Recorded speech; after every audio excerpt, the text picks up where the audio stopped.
আসসালামু আলাইকুম। বাংলাদেশ ক্রিকেট দল আগে যখন দেশের বাইরে বা বিভিন্ন ট্যুরে যেত, দর্শকেরা উৎসাহিত হয়ে তাদের সাপোর্ট করতো। হ্যাঁ, তাদেরকে দেশের বাইরে খেলতে পাঠাতো এবং তাদের বিভিন্নভাবে সাপোর্ট করতো, সহযোগিতা পর্যন্ত করতো বা ভালোবাসতো। কিন্তু তারা রেজাল্ট খারাপ করছিল বা খারাপ করতো বিভিন্ন ট্যুরে, কিন্তু দর্শকেরা কিচ্ছু বলতো না। তাদের সমস্যা নেই, তাদের দর্শকদের সমস্যা নেই, জাস্ট বলতো ঠিক আছে আগামীতে হবে। কিন্তু ইদানিং বাংলাদেশ দল বা বাংলাদেশ জাতীয় ক্রিকেট দল তারা ট্যুরে গিয়ে যায়, শুধু ট্যুরে শুধু যায় না বা দর্শকদের সমর্থন এখনো পায়, ট্যুরে যায় এবং তারা যে বড় বড় কথাগুলো বলে অযৌক্তিক, যেটা ক্রিকেটের জন্য যৌক্তিক না, মানে দর্শকদের বিভিন্ন অপমান অপদস্থ করে।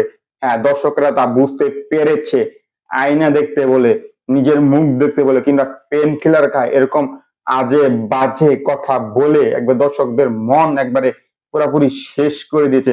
আর ইদানিং বাংলাদেশ যে রেজাল্ট করছে দেশের বাইরে এবং দেশে, দর্শকেরা ক্ষুব্ধ, জাস্ট ক্ষুব্ধ।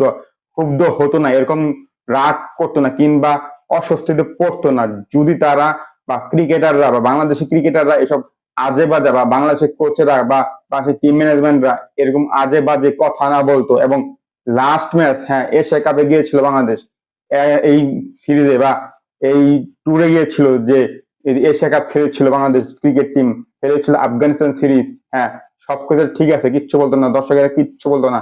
দর্শকেরা স্বাগতম জানাতো এবং কি কিচ্ছু বলতো না, এয়ারপোর্টে কিচ্ছু কথা বলতো না, অপমান করতো না, অপদস্থ করতো না ক্রিকেটারদের। হ্যাঁ, তারা এই নিয়ত করেছিল, কিন্তু তারা আফগানিস্তানের ওই সিরিজে যে ওডিআই সিরিজটা হলো, লাস্ট ম্যাচে জাস্ট দর্শকের বাদ ভেঙে গেছে। দর্শকের জাস্ট অপমান করেছে, শুধু দর্শকের না, বাংলাদেশের ক্রিকেট, বাংলাদেশকে, বাংলাদেশের নাম পুরা ডুবিয়েছে বিশ্ব ক্রিকেটে। বিশ্ব ক্রিকেট এমনি বাংলাদেশকে নিচু চোখে দেখে।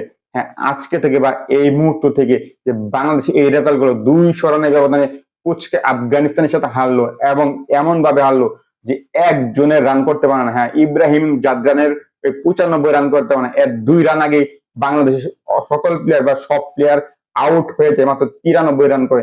এতেই দর্শকেরা ক্ষুব্ধ, খুব রাগ, খুব জেদ পড়েছে। এবং বাংলাদেশ দল ইতিমধ্যে দেখেছি যে তারা এয়ারপোর্ট বা বাংলাদেশে নেমেছে, তার পরবর্তীতে দর্শকেরা জাস্ট প্রতিবাদ, প্রতিরোধ এবং বিভিন্নভাবে অপমান করে নাইম শেখ, সৌম্য সরকার কিংবা শান্ত কিংবা মেহেদী হাসান মিরাজ কিংবা সোহান কিংবা জাকের, যারে পাইছে বা কিংবা শামীম পাটোয়ারি, যারে পাইছে তাকে অপমান করে। শুধু একমাত্র সাইফ হাসানের বাদে আর সকলকেই অপমান করেছে, তাসকিনদের সহ পর্যন্ত অপমান করেছে। কারণ